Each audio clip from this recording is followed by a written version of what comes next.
Mu linnya lya Paatiri n'erya Mwana n'erya Mwoyo Mutuukirivu. Amiina.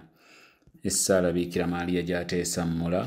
Ayi Mariya, kabaka wange mmange, nze neeyanjulira gy'oli nga sirina kyendekayo, ate nkusingira omusingo gw'okwagala kwange. Nkusitulira leero amaaso gange, amatu gange, akamwa kange n'omwoyo gwange, nange nkwekwasa nze n'omulamba. Ayi mmange omulungi, bw'olaba neerimbise ku ggwe, naawe nkuuma nzibira ng'omuddu wo owuwo ku bubwo. Baana ba Katonda, Alitini Semanda Father yabalamusaako mu linnya lya Mukama waffe era mulokozi waffe Yesu Kristo. Mu nnyonyi yaffe eya wiiki eno, emikwano egy'obukuusa. Emikwano egy'obukuusa ye munnyonyi yaffe eya wiiki eno. Bannange, Katonda alina abantu baleeta mu bulamu bwaffe nga mukisa, ng'abantu abo mukisa era nga kikubagizo gye tuli. Batwagala ebyaddala, batufaako ebyaddala, era nga beetegefu okutubeererawo mu buli mbeera. Naye wakati mu mikwano gino emituufu mujjiramu n'emikuusa, nga bwe kutabeera kuluŋŋamizibwa Mwoyo wa Mukama, oyinza obutajawula ku giri emituufu. Abo nga be bantu abajja mu bulamu bwo nga balina byabwe bye beenoonyeza, balina byabwe bye babala. These are the people who are not concerned about you at all, but concerned about what you can do for them. They only manipulate you to get what they want. Bw'oba tokoze kye baagala, bafuba okulaga nga bw'oli omubi, atabafaako, atabaliiko. Abantu ab'ekika kino baba ne feesi bbiri. Bw'owangula oba bw'oyitamu bakuba engalo, era ne balaga nti basanyufu nnyo gy'oli, naye nga muli munda bafa ekiniga, obujja bujula okubaabya, kuba tebaakusuubira kutuuka awo w'otuuse, kutuuka ku ekyo ky'otuuseeko. Bw'oyambala n'onyuma bakuwaana, naye bw'ovaawo nga bakutandikako nga by'oyambadde bitakunyumidde, era nga bw'otomanyi kulonda ngoye zijja mu ffigayo. Mu nneeyisa yaabwe balinga abakuyamba obuyambi okubeera munnaabwe. That's why you need to be able to discern and know the true from the fake friends. Baani abo abakwetaaga obwetaazi naye nga tebakwagala? Abantu abo olina okuzuula be baani abo nga bakwetaaga bwetaazi tebakwagala, olina okubazuula. Kino bwe kikulema okumanya okuzuula nga bukyali, okumanya oba okuzuula nga bukyali, ojja kutambuliranga mu kukaaba. Bw'olema okuzuula n'okutegeera nga bukyali baani abakwetaaga obwetaazi naye nga tebakwagala, ojja kutambuliranga mu kukaaba na mu kwejjusa, anti ogenda okubategeera nga wabeemaliza dda. Yesu kyeyava atugamba mu Matayo 7 nti mulibategeerera ku bibala byabwe. Teyagamba nti mulibategeerera ku bigambo byabwe, nedda, ku bibala byabwe. Kubanga abantu bangi bye boogera ne bye bategeeza tebikwataganirako ddala. Akugamba kino naye nga mu mutima gwategeeza kirala. Tukkirize tugaane, amapeera gava ku mupeera, apples ziva ku muti gwa apple, emiyembe giva ku muyembe. Bw'otandika okulaba emiyembe nga giva ku mutuba, apples nga ziva ku muti gwa ffene, omanya nti waliwo ekyasoba. Bw'olaba ng'omuntu ayogera kino ate akola kiri, ng'ebigambo n'ebibala tebikwatagana, weesikanga mangu. Jjukira ebibala oba ebikolwa byo tebirimba, bye byolekera ddala omuntu omutuufu era na kiki ekituufu kyali. Nja kubeererangawo naye nga buli bw'omwetaaze ye abeera bize. Gwe buli bw'omwetaaga ye abeera bize, taba nakaddeko wadde, wabula ate ggwe lwakwetaaze n'otabaawo ayogera ebiringa essubi. Father, kale mbulaba obuntu obwo mpolampola, naye nga bw'olaba mpaana atera okumpa kampane, kale sinnagaana, naye omanyi byayogera ng'ovuddewo. Kyannaku nnyo nti abamu kwabo b'oyiirawo omubiri n'obabeererawo, okwabwe nga tubaliimu gwa kuttattana. Kyannaku nnyo nti abantu abo b'oyiirawo omubiri n'obabeererawo ng'obadde tobaliimu, toliiwaawo, bakola gwa kuttattana, kukukubakasa, kukuwaayiriza na kukussa wansi. Kituufu oyinza okuba ensobi nga mugundi yakoze kale ensobi, oba bakoze ensobi omulundi gumu mu butali bugenderevu, kale ne boogera ekintu ne kiyitira kuggwa oba ne bakola ekintu nga kibi nga bakikoze omulundi gumu, ebiri bulaba nga bakikoze mu butali bugenderevu.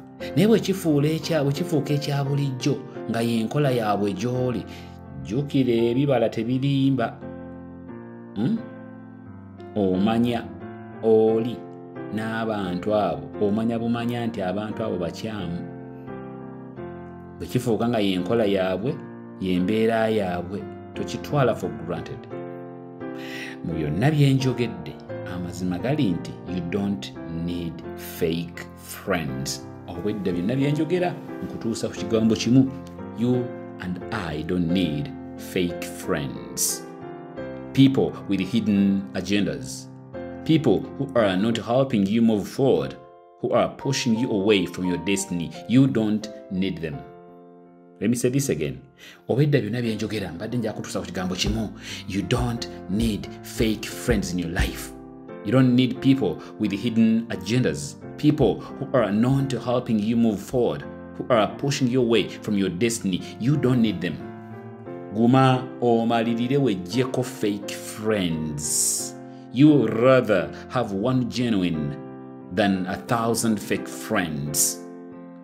You rather have one genuine than 1,000 fake friends.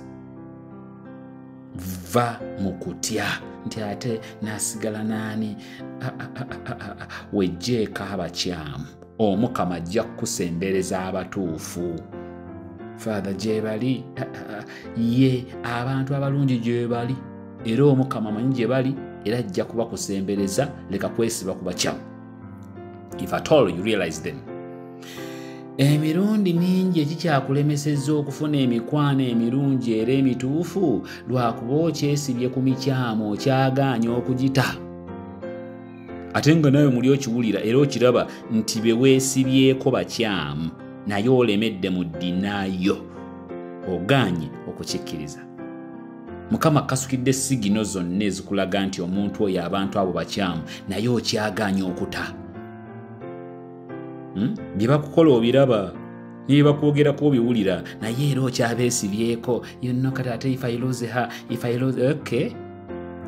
Teweetaaga kukola kirango kya lwatu nti mbatadde. Wabula weetaaga kasita obazuula, weetaaga kutandika mpola mpola n'osala ku budde obadde obawa. Pawulo mu Befeso ayogera ku butayonoona biseera. Pawulo ayogera ku butayonoona biseera, time redemption. Akyogera n'akiddamu. Time redemption. Your time is too valuable to spend it with the people who are draining your energy, who have hidden agendas, who don't really care about you, but what you can do for them. Ngambye, your time is too valuable to spend with people who are draining your energy, who have hidden agendas, who don't really care about you, but what you can do for them. Bannange, obudde oba ngambe nti emyaka gidduka. omulaba anyumirwa nnyo nga twonoonera obudde bwaffe mu bintu n'abantu abatatuzimba era ekyo ye kimukolera. Do yourself a favor. Get rid of fake friends. You have a destiny to fulfill. There is a calling on your life. Don't waste your time. Katunuulireko mu kitabo ky'Abalamuzi omutwe we-16. Tulaba omusajja Samusoni, Omukama gwe yali yawa amaanyi agataali ga bulijjo era ge yeeyambisa ennyo okulwanyisa n'okuwangula abalabe ba Isirayiri. Wabula ekibi kye yakola kwe kutandika okwetooloolwa n'okwesemberezebwa oba n'okusemberera abantu abakyamu. Mu mbeera eyo ey'okunaawuza eno n'eri, laba bw'awasa omukyala eyali omubalagavu ayitibwa Delilah oba Delila. Mu kwagala omukazi ono yava ku mulamwa ne yeerabira ekituufu kye yali. Omukama yamuterawo obubonero bwonna obumulaga nti omukazi ono gwaliko mukyamu naye nga ye tayagala kumanya. Ekyewuunyisa mu bulamu bwaffe Katonda abaako obubonero bw'atulaga ku bantu abatwetoolodde okutulaga obukyamu bwabwe. Si bonna naye abamu abo bali fake. Abaako obubonero bw'atulaga ku bantu abo naye ffe ne tubuusa amaaso because we are comfortable with living in denial. Omusajja ono yali mu Bebuleeyi nga Abafirisuutiya baagala okumusaanyaawo kubanga yali abafuukidde ekizibu. Amaanyi ge gaali mangi ng'abalwanyisa n'abawangula enkya n'eggulu. Mu ngeri eya bulijjo baamulemererwa. Kye baakola kwe kusalawo bayite mu mukazi we Delilah, amulimbelimbe, amusalira amagezi bamukwate, anti nga bamusuubizza okumuwa ebitundu bya ffeeza. Samson looked at Delilah as the perfect hand of God, when in actual sense she was a perfect hand of the devil. Samson looked at Delilah as the perfect hand of God, when in actual sense she was a perfect hand of the devil. Delilah teyajja mu bulamu bwa Samusoni kubanga yali amwagala nnyo, wabula kubanga yali alina kyamwagalako kyamwetaaga kuba nkiddemu. There are people who come in our lives not because they do love us, but because there is something they want from us. Kati noono kyali nti teyajja mu bulamu bwa Samusoni kuba yali amwagala nnyo, yajja kuba yali alina kyamwetaagako. Please don't believe all that you hear from those your friends. The Bible talks about testing the spirits. Gendako ebuziba, wuliriza omutima gwo kye gukugamba ku muntu oyo, ku bantu abo. Every person is not who they say they are. Those having a hidden agenda will say what you want to hear. The people who were singing Hosanna to Jesus were the same people who after 3 days were shouting, "Crucify him, crucify him, crucify him." Bennyini. So nsaba otunuule mu bulamu bw'omukwano gwange. Wandibanga olina mbadde Delilah nga tomanyi oba ng'omanyi naye nga toyagala kukikkiriza. Bwe babaamu nsaba wiiki eno Omukama abakulage naawe otandikirewo okwesika mpola mpola ng'otandikira kukendeeza ku budde bw'omala nabo. Ate yennyini Omukama oyo akuggulirewo oluggi lw'emikwano emituufu egikwagala ebyaddala, egikwagaliza ebyaddala era egisanyuka ebyaddala ng'olina ebirungi by'otuuseeko oba ng'ogenda mu maaso. Keeping in mind that great things happen when God mixes with man. Mukama bambi abeere nammwe.